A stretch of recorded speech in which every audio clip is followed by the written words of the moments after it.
Bismillahirrahmanirrahim. Assalamualaikum warahmatullahi wabarakatuh. Pencinta kajian Bima Sakti yang berbahagia, pada kesempatan ini mari Anda saya ajak melakukan kembali perenungan, pengkajian, serta evaluasi tentang tujuan dan makna kehidupan kita di bumi Allah ini. Berdasarkan data statistik, pada saat ini populasi umat manusia di atas muka bumi ada sekitar 7,8 miliar umat manusia yang tersebar di berbagai belahan negara atau benua.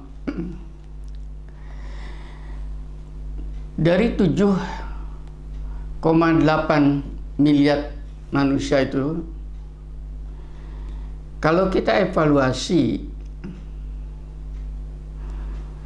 tentang untuk apa mereka hidup di bumi ini, insya Allah tidak semuanya mampu memposisikan dengan benar. Sehingga tidak heran bumi yang demikian indah, demikian damai, demikian harmonis ini sering sekali menjadi sebuah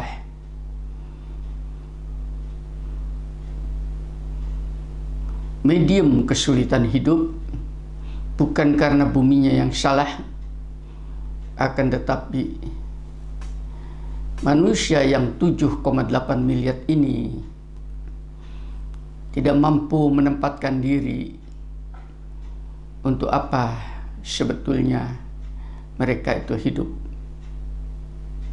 Sebab kalau kita bertanya kepada masing-masing manusia yang demikian banyak itu, mereka akan mempunyai alasan sendiri-sendiri di atas muka bumi ini. Sebagian besar di antara mereka tidak paham, tidak mengerti tentang tujuan daripada hidup ini. Sebagian lagi mereka membuat nilai-nilai sendiri untuk menguasai bumi ini. Inilah yang menjadi problematik kehidupan. Kalau kita mengambil referensi yang objektif, insya Allah yang benar harusnya kembali kepada pencipta daripada manusia 7,8 miliar itu. Untuk apa Anda semua dan saya dihidupkan di atas muka bumi ini?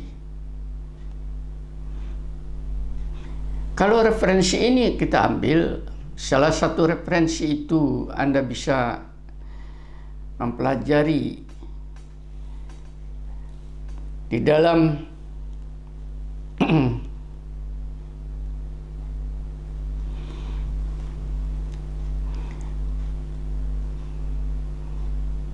Al-Quran surat Az-Zariyat surat 51 ayat 56. Fungsi manusia itu disebutkan sebagai berikut. Wa ma khalaqtul jinna wal insa illa liya'budun. Dan aku tidak ciptakan jin. Di situ ada teman kita hidup di bumi ini, yaitu spesies jin, jenis jin. Jin dan manusia hidup di atas muka bumi ini melainkan mereka untuk illa liya'budun, untuk mengabdi, untuk beribadah kepadaku, kepada Tuhan. Pengertian ibadah di sini itu bukan berarti sembahyang atau sholat, akan tetapi pengertian daripada liya'budun itu adalah melakukan seluruh aktivitas kehidupan di atas muka bumi ini di dalam koridor ilahi dan semata-mata untuk mengabdi kepada ilahi itu sendiri. Jadi disinilah fungsi kita di atas muka bumi adalah sebagai mandataris ilahi, dikasih kemuliaan, dikasih kesempatan. Siapa di antara kalian ini yang layak nanti setelah hidup di bumi ini untuk bisa memasuki alam akhirat, untuk bersama kembali dengan pencipta kita semua ini.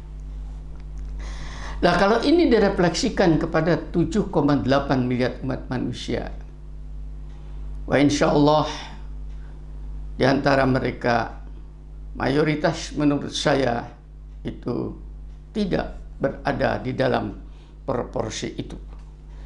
Saya bisa membuat sebuah perbandingan. Sebagian mereka adalah ateis, tidak menggunakan referensi kitab ilahi. Mungkin sekitar 33%-nya itu adalah beragama Nasrani. Artinya secara utuh di situ ada Katolik, ada Kristen, ada Protestan, Advent dan sebagainya. Itu sekitar 2,5 miliar. Dan sebagian mereka adalah menganut keyakinan tentang Islam, itu sekitar 24 atau 25%. Mungkin sebagian kecil itu beragama Hindu, sekitar 16%. Akan tetapi hampir 16% lebih itu adalah ateis. Di dalam Islam itu sendiri masih terpecah-pecah. Ada yang mereka memasuk kelompok Ahmadiyah, Syiah, ada yang punya kepercayaan al-boge, kebatinan, dan lain-lain. Dan di antara umat Islam itu sendiri, banyak sekali di antara mereka adalah ahli bid'ah, khurafat, tahayul, kemusyrikan. Ia mungkin hanya sekitar 5% dari umat manusia atas muka bumi ini yang betul-betul konsisten memegang referensi Al-Quran sesuai dengan peruntukannya. Lalu refleksi ini atau cerminan ini merefleksikan diri bahwa umat manusia itu betul-betul tidak berada di dalam koridor yang benar. Inilah yang menjadi penyebab saya tidak mengatakan turunnya siksa, tapi inilah yang menjadi penyebab mengapa bumi yang demikian indah kemudian menjadi tempat yang membawa berbagai macam. Saat ini kita kena masalah wabah penyakit corona yang tidak berhenti. dan berbagai macam bangsa telah berusaha, akan tetapi hampir semua dalam keputusasaan yang tadinya tidak ada. Dan insya Allah seandainya corona ini itu juga pada waktunya menurun, kalau peta referensi umat manusia seperti apa yang saya sebutkan akan datang berganti jenis penyakit yang lain yang akan membinasakan diri Anda semua. Kalau tidak wabah penyakit yang datang, maka Anda jangan bergembira dulu dengan hidup bersenang-senang keluar daripada ketetapan ilahi itu.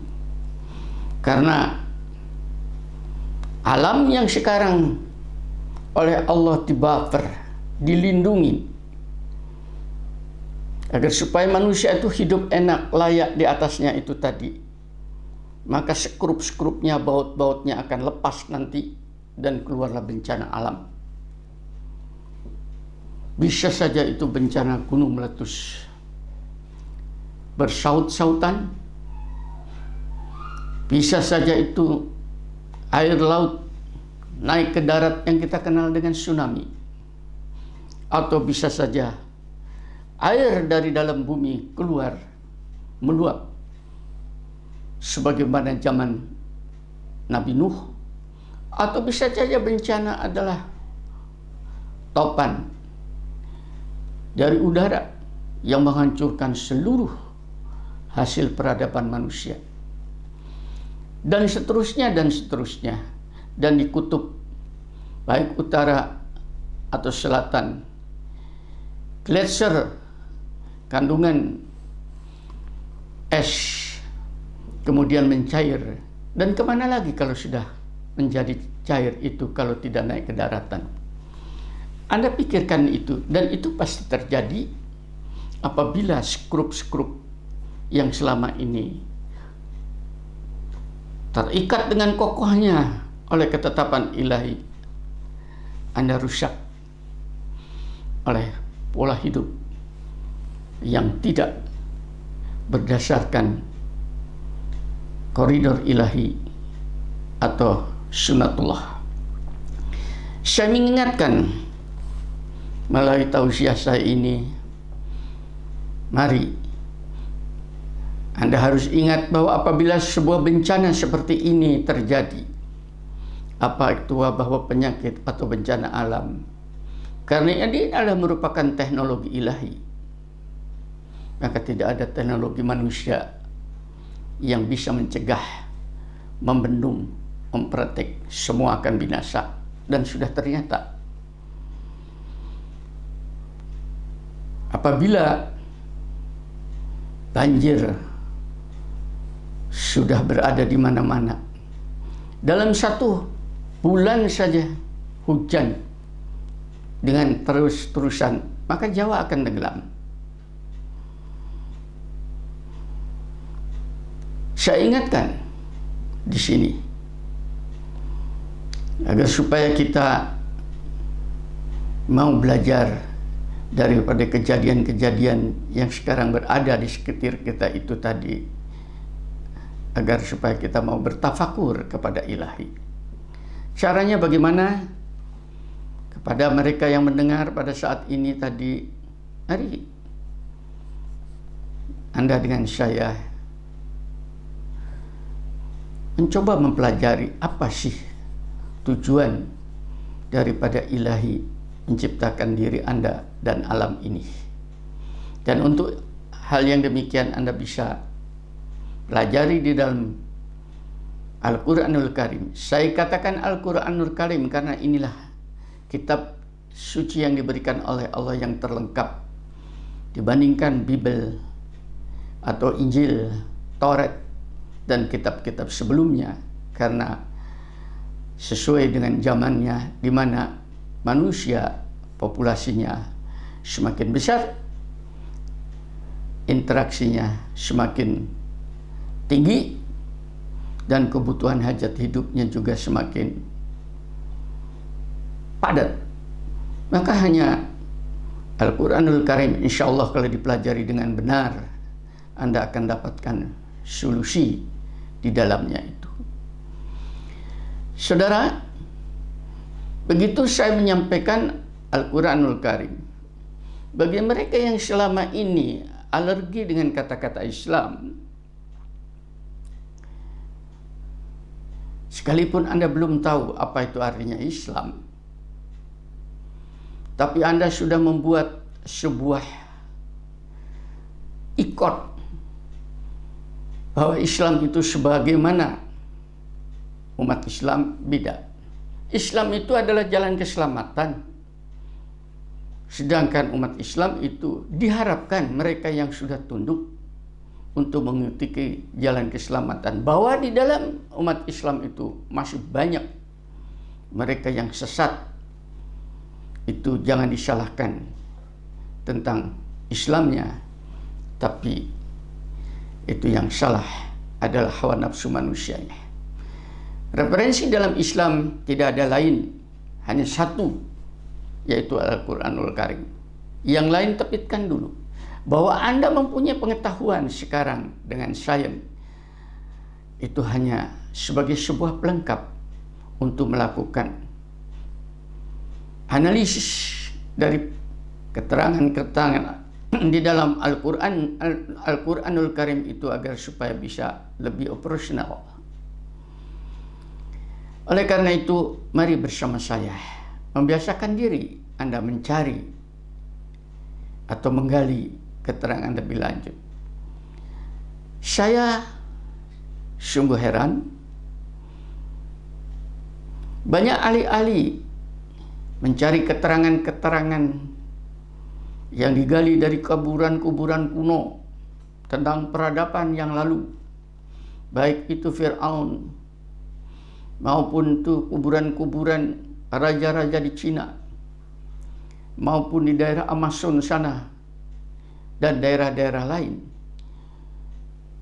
Begitu mereka mendapatkan sebuah tulisan kuno, mereka bangganya setengah mati, dan itu sering sekali dijadikan sebuah referensi, padahal hanya merupakan potong-potongan dan belum jelas apa maknanya.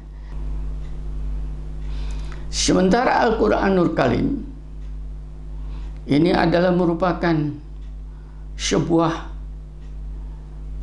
referensi kuno, karena sudah lengkap 1500 tahun yang lalu, dan bahkan banyak pada tulisan-tulisan sudah lengkap ditulis sejak zaman Utsman bin Affan. Maka untuk saya sungguh heran apabila referensi yang demikian kuno itu tadi sampai detik ini keoriginalitasannya itu atau kevirginnya atau validitasnya itu masih bisa dipertahankan. Kalau tidak percaya, Anda boleh uji isinya.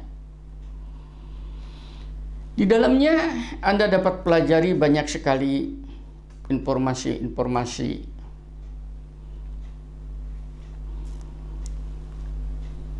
yang bisa menyebabkan hidup di bumi ini menjadi damai sejahtera. Antaranya Al-Quran memberikan harapan. Jangan kamu putus asa. Anda bisa pelajari di dalam surat Al-Hijr ayat 55. Di dalamnya juga memberikan sebuah informasi bahwa kita adalah manusia yang tidak lepas daripada dosa, kesalahan-kesalahan di dalam hidup yang tidak diperkenankan oleh ilahi dan sesama manusia ini tadi. Akan tetapi Al-Quranul Karim memberikan, jangan kamu putus harap terhadap apa yang kamu perbuat yang salah itu, karena Allah itu maghfirahnya sepenuh langit dan bumi. Al-Quran memberikan informasi kepada kita agar supaya kita ini hidup terhormat. Anda silahkan buka di dalam surat Ali Imran ayat ke-26.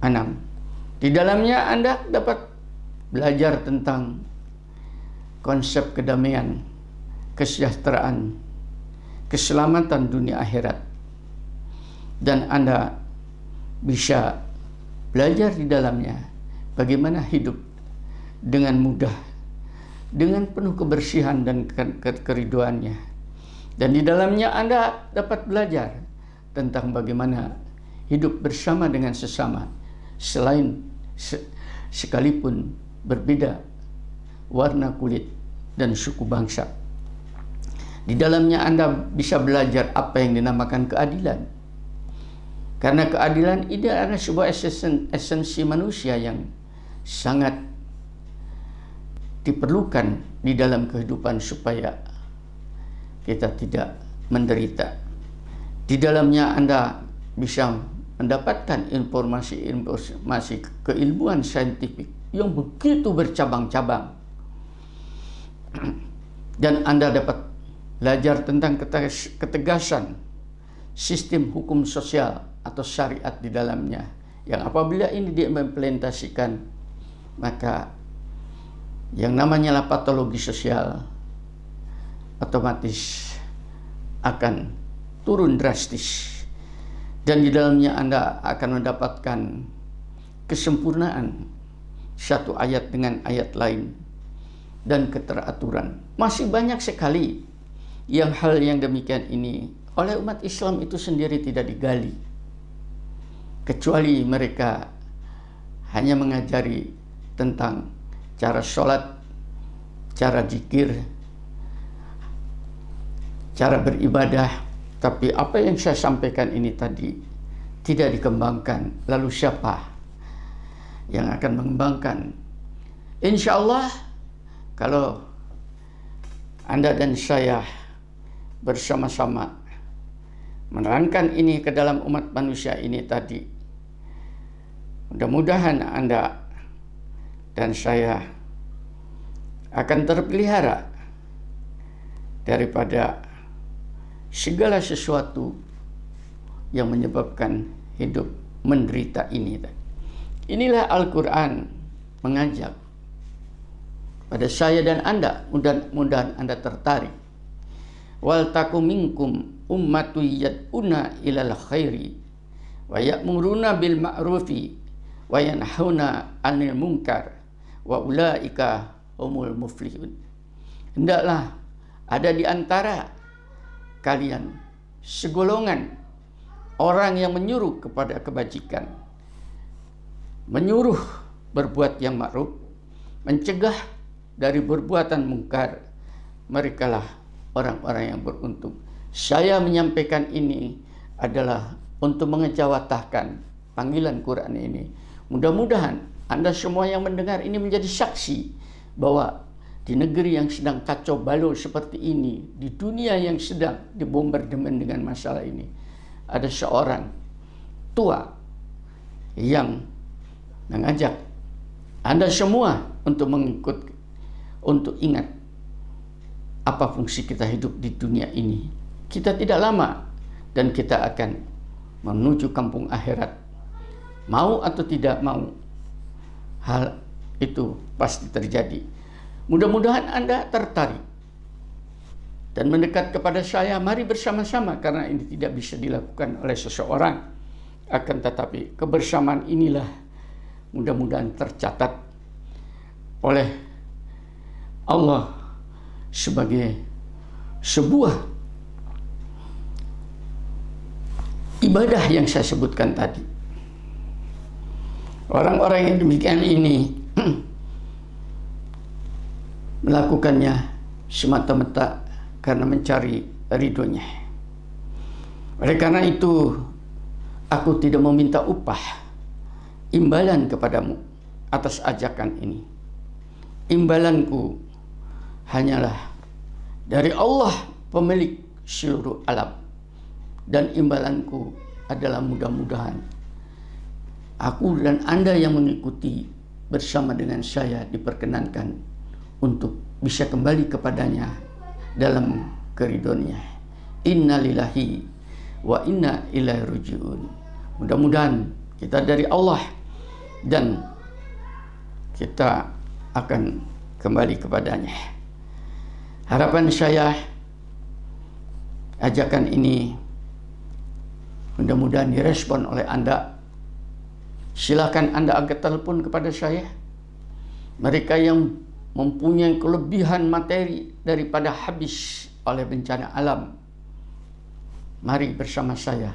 Anda sendiri yang berbuat, saya bimbing agar supaya Anda termasuk orang-orang yang terpanggil untuk membela kebenaran ini. Bagi Anda yang mempunyai kekuasaan, gunakan kekuasaan Anda itu tadi. Mari, kalau Anda tidak bisa menghasilkan produk-produk hukum yang berhubungan dalam mengelola alam ini, mendekat kepada saya, insya Allah saya akan membantu bagaimana harusnya Anda berbuat. Walhamdulillahirabbil alamin. Assalamualaikum warahmatullahi wabarakatuh.